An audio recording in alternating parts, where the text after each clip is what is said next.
Welcome back to my channel students. आज का हमारा विषय है संज्ञा, जिसे हम इंग्लिश में कहते हैं नाउन।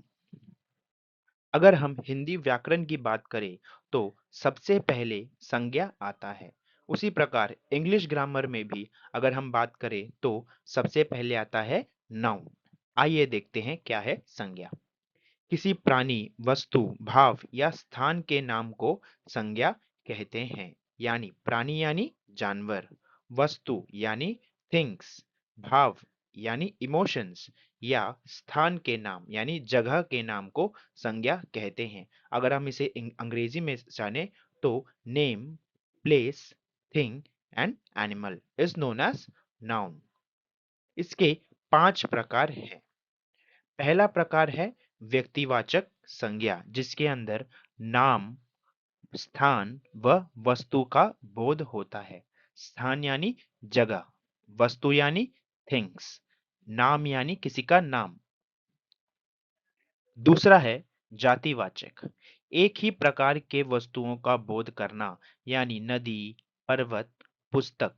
ये है जातिवाचक संज्ञा। आप यहाँ पर भी देख सकते हो, बच्चा, मानव, पशु, यानी ये सारे हैं जातिवाचक संज्ञा।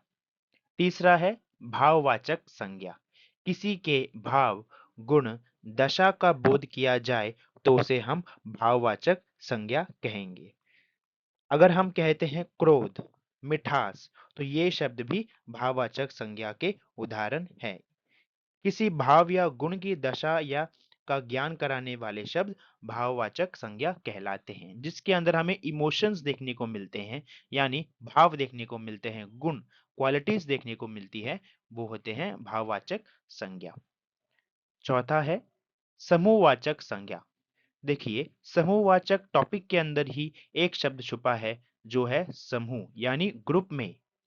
सभा, गुच्छा, दल, बहुत सारे उदाहरण यहाँ पर दिए गए हैं। बाजार, ग्रुप, स्कूल। अगर हम स्कूल की बात करें तो स्कूल के अंदर ग्रुप ही तो है, सारे बच्चे हैं, शिक्षक है, तो यह समूहवाचक संज्ञा का उदाहरण है। यहाँ पर बहुत सारे उदाहरण दिए गए हैं, आप यह देख सकते हैं। सबसे आखिरी में आता है द्रव्यवाचक संज्ञा, जिसके अंदर हम नापतोल वाली चीजों का विवरण देखते हैं, जैसे कि सोना, चांदी, तांबा, लोहा, पानी, घी। यानी कि जिसे हम नाप सकते हैं, जिसे हम मेशर कर सकते हैं, वे चीजें आते हैं द्रव्यवाचक संज्ञा के अंतर्गत। आशा है कि आपको समझ में आ चुका होगा कि व्यक्तिवाचक, जातिवाचक, भाववाचक, समूहवाचक, द्रव्यवाचक संज्ञा क्या है। तो कुल मिलाकर संज्ञा के 5 प्रकार होते हैं। भी बच्चों, आप सोच रहे होंगे कि सर ने संज्ञा एक्सप्लेन करते करते अंग्रेजी में तो एक्सप्लेन कर दिया, लेकिन अंग्रेजी में इनका नाम तो नहीं बताया। तो आइए देखते हैं इनका नाम इंग्लिश में क्या है। पहला है व्यक्तिवाचक संज्ञा, जिसे हम इंग्लिश में कहते हैं प्रॉपर नाउन। दूसरा है जातिवाचक संज्ञा, जिसे हम इंग्लिश में कहते हैं कॉमन नाउन। तीसरा है भाववाचक संज्ञा, that is abstract noun. Fourth, समूहवाचक संज्ञा, कलेक्टिव नाउन। द्रव्यवाचक संज्ञा, दैट इज मटेरियल नाउन। आइए देखते हैं हर एक विषय के उदाहरण। पहला है व्यक्तिवाचक संज्ञा, जिसे हम इंग्लिश में कहते हैं प्रॉपर नाउन, जिसके उदाहरण यहाँ पर दिए गए हैं। जातिवाचक संज्ञा, कॉमन नाउन, जिसके उदाहरण हैं। समूहवाचक संज्ञा, collective noun, and the examples are here. द्रव्यवाचक संज्ञा, मटेरियल नाउन। भाववाचक संज्ञा, एब्स्ट्रैक्ट नाउन। परीक्षा में अक्सर यह प्रश्न पूछे जाते हैं कि शब्द दिया जाएगा आपको लकड़ी, तो ये कौन सा नाउन है या फिर संज्ञा है। वाक्य दिया जाता है और उस वाक्य के अंदर किसी शब्द को अंडरलाइन किया जाता है और आपको पूछा जाता है कि संज्ञा पहचानिए या फिर identify the type of noun. तो आपको इन उदाहरण को यानी एग्जाम्पल्स को ध्यान में रखना बहुत इंपॉर्टेंट हो जाता है। तो मेरा बच्चों से अनुरोध है कि आप इन उदाहरण को लिख लीजिए। आइए कुछ प्रश्न देखते हैं। संज्ञा पहचाने। पहला शब्द है सुंदरता, जिसका उत्तर है भाववाचक संज्ञा, क्योंकि सुंदरता एक भाव है।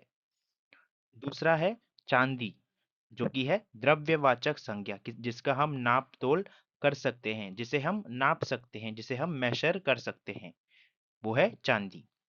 तीसरा है सेना, समूहवाचक संज्ञा, क्योंकि सेना के अंदर बहुत सारे लोग होते हैं, बहुत सारे जन होते हैं, ग्रुप होता है, एक समूह होता है। चौथा है अतुल, आयुष, गौरी और कार्तिक। ये सारे नाम हैं, यानी नाम वाले शब्द, तो उन्हें हम व्यक्तिवाचक संज्ञा के अंतर्गत देखते हैं। पांचवा है पर्वत, यानी जातिवाचक संज्ञा। आशा है कि आपको सारे शब्द समझ में आ गए होंगे। अब यहाँ पर आपको कुछ और प्रश्न दिए गए हैं, यानी कुछ और शब्द दिए गए हैं जिसकी आपको संज्ञा पहचाननी है। तो ये आपका होमवर्क रहेगा, जिसमें आप इन शब्दों का संज्ञा पहचानेंगे। आई होप कि आपको समझ में आ गया होगा कि संज्ञा क्या है और संज्ञा के कितने भेद होते हैं, और हर एक भेद के उदाहरण आपने समझ लिए होंगे। So if you want to learn next topic, अगर आपको अगला विषय पढ़ना है, so you have to stay tune till the next video, because in the next video we will learn about the pronoun, and it is nothing but सर्वनाम, जिसे हम हिंदी में कहते हैं सर्वनाम। तो अगले वीडियो में हम देखेंगे सर्वनाम के बारे में। So stay tuned till next video. Don't forget to like, share, comment and subscribe, and stay tuned. Thank you, students.